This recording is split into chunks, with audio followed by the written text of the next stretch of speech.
Friends, video को start करने से पहले एक छोटा सा इंस्ट्रक्शन है आपके लिए। बेस्ट टेक्स्ट बुक और test series for SSC JEE और गेट के लिए मैंने डिस्क्रिप्शन में नीचे लिंक डाला हुआ है। Thank you so much. और चलिए अब हम लोग अपना वीडियो कंटिन्यू करते हैं। आइए इस वीडियो में जो हम लोग बात करेंगे मूर्स की टेस्ट के लेके बात करने वाले हैं। किस तरीके का टेस्टिंग किया गया था, कैसे किया गया था और इसका एक्सपेरिमेंट भी आपसे पूछा जाता है। तो चलिए समझते हैं हम लोग कि किस तरीके से चीजें को ये जो टेस्ट है इसको परफॉर्म किया गया था। इस चीज को समझने से पहले हमें जो इंजन के अंदर कुछ पावर मिलते हैं, जैसा कि हमारा इंडिकेटेड पावर होता है, फ्रिक्शन पावर है, ब्रेक पावर है, इसको एक बार समझना होगा क्योंकि यहीं से हमारा कहीं ना कहीं चीजें लिंक करेगी। तो मोर्स की टेस्ट को स्टार्ट करने से पहले जस्ट मैं आपको एक इंडिकेटेड पावर, ब्रेक पावर और फ्रिक्शनल पावर का एक ओवरव्यू दे रहा हूं। सपोज मान लीजिए कि ये हमारे पास सिलेंडर पिस्टन का अरेंजमेंट है। यहाँ पर ये हमारा जो है ये आपका क्रैंक है और आपका क्रैंक शाफ्ट जो आपका रोटेट कर रहा है। यहाँ पर होना क्या है, यहाँ पर ये आपका दो वॉल्व लगे हुए हैं। This is the inlet valve and this is the exhaust valve. और यहाँ पर जो आपका लगा हुआ है, आप बेसिकली अगर आप देखोगे मोर्स की टेस्ट तो ये आपका परफॉर्म किया जाता है एसआई इंजन के लिए। बात करते हैं अभी हम लोग आगे। तो सबसे पहला चीज देखिए होता क्या है कि जो हमारा पिस्टन का रेसिप्रोकेटिंग मोशन है वो तो ठीक है, लेकिन यहाँ से जो आपका इंटर करता है वो क्या इंटर करता है। यहाँ पर अगर मैं एसआई इंजन के लिए बात करूं तो यहाँ पर आपका air fuel mixture AFR inter करता है। तो होता क्या चीज है, जब आपका एयर फ्यूल मिक्सचर आएगा तो यहाँ पर आपका कहीं ना कहीं चीजें क्या करेगा, बर्न करेगा। जब एयर फ्यूल मिक्सचर बर्न होगा तो फाइनली क्या है, जब पिस्टन एक्सपांड होगा तो ये जो क्रैंक है आपका, क्रैंक आपका इस तरीके से क्या होगा, कंटिन्यू रोटेशन करना स्टार्ट कर देगा। अब इस चीज को समझना है कि एयर फ्यूल मिक्सचर जब अंदर आएगा और फाइनली क्या है कि ये जो आपका क्रैंक रोटेशन स्टार्ट किया है, तो मुझे एक चीज बताइए कि जो यहां से आपका क्या होगा, सबसे पहला चीज जो एयर फ्यूल मिक्सचर अंदर आने के बाद क्या होगा, बर्न होगा। तो जो आपका बर्न होगा तो बर्न होने के बाद फाइनली जो अंदर में जितना भी पावर आपका प्रोड्यूस होगा, this power is called indicated power. ये जो आपका पावर है, इस पावर को हम लोग क्या बोलते हैं, इसको हम लोग बोलते हैं क्या, इंडिकेटेड पावर।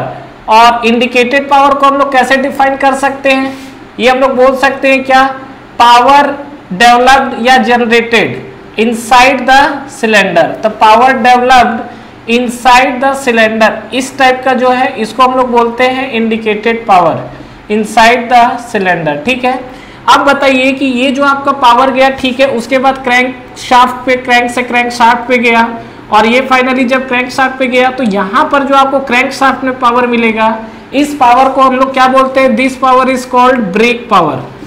ये जो आपका पावर है ब्रेक पावर। क्या हमें इंडिकेटेड पावर और ब्रेक पावर के बीच में फर्क समझ में आया। ये जो आपका पावर जो सिलेंडर के अंदर डेवलप हो रहा है that is the indicated power, और जो आपका पावर शाफ्ट पे आ रहा है that is called brake power. अब इसके अंदर देखिए होता क्या है, जितना आपका इंडिकेटेड पावर आया, ये बताओ क्या पूरा का पूरा ब्रेक पावर में आ जाएगा, क्या नहीं आएगा। क्यों नहीं आएगा, क्योंकि यहाँ पर आपका कुछ फ्रिक्शन हो रहा है सिलेंडर पिस्टन वॉल के बीच में, उसके बाद क्रैंक का रोटेशन है। तो यहाँ पर जितने भी आपके लॉसेस जा रहे हैं वो सबको हम लोग फ्रिक्शन में कंसीडर कर लेते हैं। तो फाइनली यहाँ पर बोला जा सकता है क्या कि जो हमारा इंडिकेटेड पावर जो सिलेंडर के अंदर डेवलप कर रहा है, ये किसके किसके बराबर हो जाएगा, एक तो आपका होगा ब्रेक पावर प्लस इसके अलावा जो हमारा पावर निकल कर जा रहा है वो कहाँ जा रहा है, that is equal to frictional power. तो ये जो हमारा कंडीशन आया हुआ है, ये चीज हमको समझ में आया। तो ये इंपॉर्टेंट भी ध्यान रखिएगा कि जो हमारा इंडिकेटेड पावर आया हुआ है, ये इंडिकेटेड पावर एक तो आपका ब्रेक पावर प्लस आपका क्या निकल कर आएगा, फ्रिक्शन पावर के साथ। क्लियर है यहाँ तक।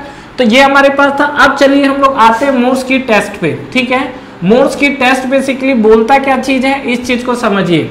सबसे पहला मोर्स एक साइंटिस्ट का नाम है जिसने एक टेस्ट को परफॉर्म किया हुआ था, और जो टेस्ट परफॉर्म किया गया था ये आपका इसके लिए मस्ट क्या है, it is applicable for multi cylinder engine. ठीक है, मल्टी सिलेंडर इंजन मतलब इसका जो परफॉर्मेंस है वो आपका दो या दो से ज्यादा सिलेंडर उसके अंदर होना चाहिए। दूसरा चीज अगर हम लोग बात करेंगे, it is applicable only in SI engine. ठीक है, एसआई इंजन ओनली, सीआई में आपका ये चीज यूज नहीं होता है। और इससे अगर बात करें तो इससे हम लोग क्या कैलकुलेट करते हैं, it is use to calculate, ठीक है, indicated power, calculate indicated power, ये हम लोग निकालते हैं। उसके अलावा अलग बात है कि इंडिकेटेड पावर के अलावा हम लोग ब्रेक पावर भी निकाल सकते हैं, बट बेसिकली यूज किया जाता है इंडिकेटेड पावर के लिए। और कहीं ना कहीं अगर मैं एफिशिएंसी को लेके बात करूं तो यहाँ पर हम लोग ऑल्सो कैलकुलेट क्या करते हैं, मैकेनिकल एफिशिएंसी भी कैलकुलेट की जा सकती है। और मैकेनिकल एफिशिएंसी का क्या फॉर्मूला होता है, it is equal to brake power to the indicated power. ठीक है, तो ये सब सारी चीजें जो है ये हमारे साथ मोर्स की टेस्ट के अंदर क्या है, कैलकुलेट की जा सकती है। तो अभी हमने जो देखा है मोर्स की टेस्ट के बारे में कि किस तरीके से चीजें कैलकुलेट हुई है। अब हम लोग नेक्स्ट आगे बढ़ते हैं और बात करते हैं कि हमारा परफॉर्मेंस को लेकर कि किस तरीके से परफॉर्म किया गया है। तो no doubt multi cylinder engine ऐसा इंजन है तो हमें मल्टी सिलेंडर की तरफ मूव करना पड़ेगा। तो सबसे पहले चलिए बात करते हैं और हम लोग बात करते हैं मल्टी सिलेंडर इंजन की कहानी। ठीक है, तो देखिए मल्टी सिलेंडर इंजन में क्या चीजें होंगी। अगर हम लोग मल्टी सिलेंडर इंजन में बात करते हैं तो देखिए क्या होगा। तो सबसे पहला चीज समझिए, यहाँ पर ये हमारे पास मल्टी सिलेंडर में हम लोग क्या है 4 सिलेंडर इंजन हमने ले लिया है। ठीक है, और ये आपका क्या है अलग अलग शाफ्ट कनेक्टेड है यहाँ पर, ये कुछ इस तरीके से। तो ये हमारे पास मान लीजिए 4 सिलेंडर इंजन है, क्लियर। और हमारे पास जो रिलेशन है वो रिलेशन को एक बार हम लोग लिख देते हैं। यहाँ पर क्या रिलेशन था, indicated power equal to brake power plus frictional power, ये हमारे पास रिलेशन निकल कर आया हुआ था। अब देखिए हमको करना क्या है कि ये जो हमारे पास अलग अलग जो मल्टी सिलेंडर इंजन के लिए हैं इसका किस तरीके से परफॉर्म किया गया था उसको समझते हैं। ये हमको पता है कि क्रैंक शाफ्ट पे जो हमको पावर मिलेगा ये वाला पावर जो होता है this power is called brake power, और यहाँ पर जो आपको पावर दिखेगा that power is called indicated power. सब में आपका वॉल्व लगा हुआ है और आपका क्या है स्पार्क प्लग लगा हुआ है, क्योंकि ये आपका ऐसा इंजन के लिए परफॉर्म किया गया है। ठीक है, अब देखिए यहाँ पर इस कंडीशन में करना क्या है, सबसे पहले when the 4 cylinder are running, मतलब अगर आपका चारों सिलेंडर आपका क्या रनिंग कंडीशन पे, रनिंग इन द सेंस चारों सिलेंडर के अंदर आपका क्या होगा कंबशन होगा, मतलब चारों सिलेंडर से जब हमको पावर मिलेगा। तो यहां पर देखिए क्या लिख सकते हैं, when the power obtain from all the 4 cylinder, from all the 4 cylinder. ठीक है, तो ये आपका अगर चारों सिलेंडर से अगर मुझे जो पावर मिलेगा तो इसके लिए मैं क्या लिखूंगा, ये तो आपका निकल कर आया था this is for single cylinder ना। तो 4 सिलेंडर के लिए आएगा तो इंडिकेटेड पावर 1 2 3 4, तो यहां पर हम लोग क्या लिख सकते हैं, this is the 4 times of indicated power equal to brake power की अगर बात करेंगे तो चारों में आपका क्या, चारों के चलते आपका क्या आएगा ब्रेक पावर आएगा शाफ्ट में, तो इसको हम लोग लिख सकते हैं क्या, this is 4 times of brake power plus friction की अगर हम लोग बात करेंगे तो फ्रिक्शन मतलब समझ गया चारों सिलेंडर पिस्टन के अंदर चलना है, तो यहां पर हमने लिख दिया क्या 4 times of frictional power. Clear है यहां तक, ये चीज आपको क्लियर है। तो ये आपका 4 टाइम्स के लिए है। तो जो चारों सिलेंडर हुआ है तो मान लीजिए कि सपोज ये जो आपका पैरामीटर है इसको हम लोग ले लेते हैं एन, ये जो हमारा है इसको हम लोग क्या ले लेते हैं, ये एन ले लेते हैं। ठीक है, तो अब देखिए यहाँ पर अब क्या करते हैं, इसका नेक्स्ट प्रोसेस, मोर्स ने टेस्ट को परफॉर्म किया था, बड़ा ही बेहतरीन टेस्ट। अब क्या किया उसने, एक एक सिलेंडर को कट ऑफ करना स्टार्ट किया। कट ऑफ मतलब समझते हैं आप, नॉर्मली गाड़ी में क्या है आपका आजकल जितना भी बाइक की अगर बात करें तो डुअल स्पार्क आ गया है। आप क्या करो, किसी जो स्पार्क प्लग है, स्पार्क प्लग को आपको स्पार्किंग नहीं कराना है तो ऊपर का जो प्लग रहता है आपको स्पार्क प्लग खोलने की जरूरत नहीं है, सीधा आप उसका क्या जो वायर कनेक्ट है उसको आप निकाल दीजिए। ठीक है, तो वो उसको बोलते हैं कट ऑफ करना। कट ऑफ करने का मतलब सीधा सीधा स्पार्किंग नहीं होगी, और स्पार्किंग नहीं होगी तो आपका नो डाउट पावर भी जनरेट नहीं होगा। तो यहाँ पर हमारे पास 4 सिलेंडर है, 1 2 ये हमारा 3 और ये हमारा 4। तो अब मैं क्या करता हूँ, पहले वाले सिलेंडर को क्या कर देता हूँ, कट ऑफ कर देता हूँ। समझ में क्या कर रहे हैं हम लोग, ये when the power obtain all the 4 cylinder. ठीक है, अब क्या है, when the first cylinder, when the first cylinder takes place या first cylinder take cut of.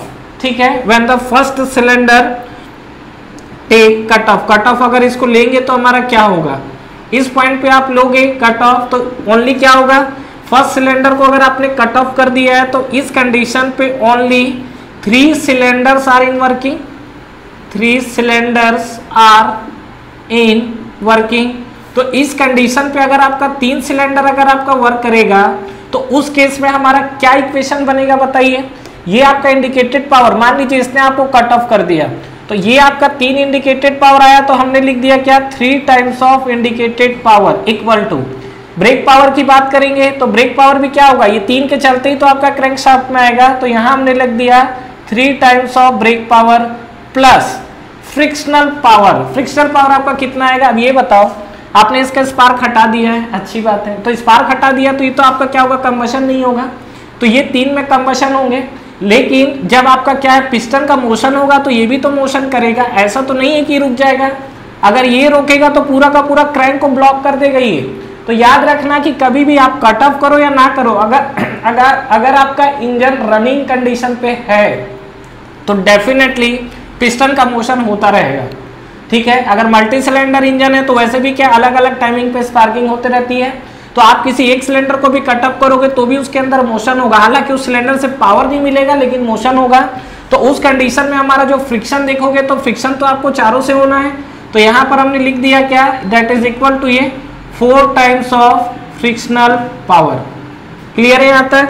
तो ये जो हमारा है, तो यहाँ पर देखिए एक सिलेंडर हमने कम किया है, तो यहाँ n इक्वल टू मान लीजिए सपोज 4 के लिए लिए थे, तो यहाँ पर हमने लिख दिया n-1, यहाँ पर हमने लिख दिया n-1, बाकी तो ये आपका 4 टाइम्स के लिए आ रहा है। तो आगे अब हम लोग क्या कर सकते हैं, इसको सिंप्लीफाई करिए किस तरीके से। देखिए ये अभी हमारा क्या है, पहला सिलेंडर को हमने कट ऑफ किया, उसी तरीके से जब दूसरे नंबर के सिलेंडर को कट ऑफ करोगे तब आपका फिर से इक्वेशन आएगा, तीसरे नंबर के सिलेंडर को कट ऑफ करोगे फिर से इक्वेशन आएगा, चौथे को कट ऑफ करेंगे फिर से इक्वेशन आएगा। तो इस तरीके से मल्टी इक्वेशंस आएंगे। मैं पूरे 1 बाय 1 करना है, बट मैं आपको हर सिलेंडर को कट ऑफ नहीं कर रहा हूँ। ये आपका एक फाइनल, जब आपका चारों सिलेंडर हुआ और एक सिलेंडर को कट ऑफ करने के बाद ये इक्वेशन आया, अब फाइनली करते क्या है, ये दोनों इक्वेशनों को आप क्या करो, माइनस कर दीजिए, ठीक है। तो this is the equation first and this is the equation 2। तो अब हम लोग क्या करते हैं, इक्वेशन 1 माइनस इक्वेशन 2। तो अगर आप ऐसा करते हो तो आपको देखो क्या दिखेंगी चीजें। यहाँ पे अगर हम लोग बात करें तो इक्वेशन 1 माइनस ऑफ इक्वेशन 2, इस केस में आपको क्या मिलेगा, माइनस करिए। जब आप माइनस करोगे तो यहाँ देखो 4 time minus 3 time indicated power, तो यहाँ पर ये हम लोग लिख सकते हैं, यहाँ पर लिखता हूँ 4 times of indicated power of n minus, ये हम लोग लिख सकते हैं क्या, 3 times of indicated power of n-1। देखो यहाँ पर अगर आप वैल्यू लोगे तो चीजें इजी हो जाएंगी, लेकिन अभी हम लोग क्या है, वैल्यू नहीं है हमारे पास, हम लोग एक्सपेरिमेंट की तरफ मूव कर रहे हैं, इसलिए हम n फॉर्मेट में ले रहे हैं, ठीक है। इक्वल टू, इसको आप माइनस करो 4 times of brake power n, तो ये आपका हो जाएगा 4 टाइम्स ऑफ ब्रेक पावर, किसके लिए, n के लिए, माइनस ये हम लोग लिख सकते हैं क्या, 3 टाइम्स ऑफ ब्रेक पावर, किसके लिए हम लोग लिख सकते हैं, n-1 के लिए। और ये 4 टाइम्स आप देखोगे फ्रिक्शन पावर, तो ये तो आपका सेम है, फ्रिक्शन आपका चारों में इक्वल ही होना है।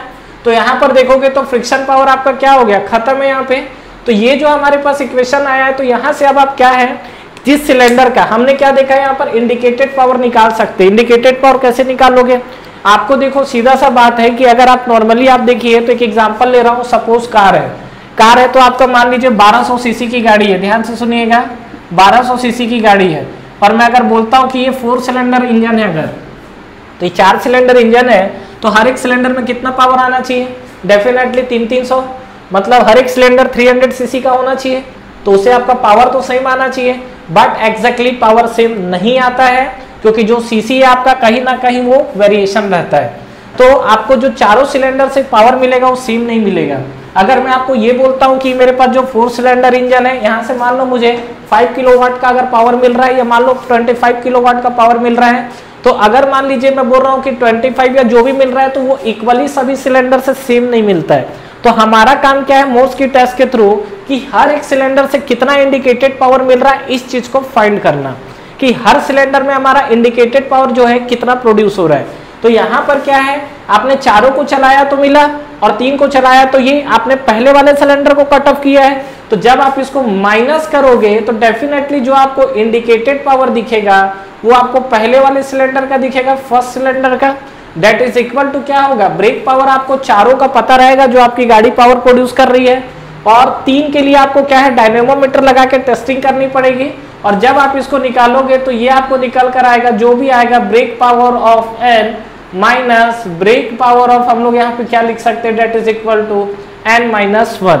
और ये जो कंडीशन हमारे पास आया हुआ है, इस कंडीशंस की अगर हम लोग बात करेंगे तो ये हमारा फाइनली कंक्लूजन निकल कर आया हुआ है जो कि इंडिकेटेड पावर के लिए। ठीक है, तो यहां से आपको एक चीज समझ में आया, मल्टी सिलेंडर इंजन में हम लोग कैसे यूज कर रहे हैं, एसआई इंजन के लिए यूज किया जाता है, सीआई इंजन में आप ये काम नहीं कर पाओगे। नेक्स्ट अगर बात करते हैं कैलकुलेट इंडिकेटेड पावर, हम लोग कैलकुलेट कर चुके हैं। नेक्स्ट अगर आपको देखो ब्रेक पावर चारों सिलेंडर का पता है, 4B ऑफ n पता है, मतलब ब्रेक पावर पता है। यहां से चारों सिलेंडर के लिए अगर आपको इंडिकेटेड पावर होगा तो मैकेनिकल एफिशिएंसी भी यहां से कैलकुलेट की जा सकती है। तो ये जो हमारे पास फ्रेंड कंडीशन आया हुआ है, ये हमारा मोर्स की टेस्ट है। और इस मोर्स की टेस्ट में हमने क्या देखा है कि हमारा किस तरीके से जो हमारा टेस्ट है उसको परफॉर्म किया जाता है। इसको थ्योरी लिखना है, तो जितना अभी तक आपने कथा कहानी सुनी हुई है उसको लिखना है। क्या कि पहले तो हमारा ये रिलेशन लिखना है इसको, इसके बाद when the all 4 cylinders are in working condition then the equation will be this. After that when the 1 cylinder is take place cut off condition, then in the condition of 3 cylinder engine, तो आप इन 3 cylinder engine the equation will be 3 times of indicated power equal to 3 times of brake power but 4 times of frictional power, because in of condition या cut off condition the piston cylinder motion is take place continuously, piston motion is take place continuously inside the cylinder। अब इस चीज को उठा के हमने equation 1 - 2 कर दिया है, और जब आप इसको डिफरेंस करोगे तो finally we got the answer. Thank you very much for watching this video. Friends, इस वीडियो को लाइक करिए, ज्यादा से ज्यादा फ्रेंड्स के साथ शेयर करिए, और इस चैनल को सब्सक्राइब करना ना भूलें, और बेल नोटिफिकेशन जरूर प्रेस करिएगा, जिससे जो भी लेटेस्ट वीडियो अभी आ रहे हैं और जो भी आपके वीडियोस अपलोड हो रहे हैं वो आप तक पहले पहुंचे। और फ्रेंड्स, हमारा टेलीग्राम चैनल भी है जिसको आप ज्वाइन कर सकते हैं, जिसका लिंक नीचे आपको डिस्क्रिप्शन में और फर्स्ट कमेंट बॉक्स में मिल जाएगा। तो ठीक है फ्रेंड्स, तैयारी करते रहिए। Wish you all the best.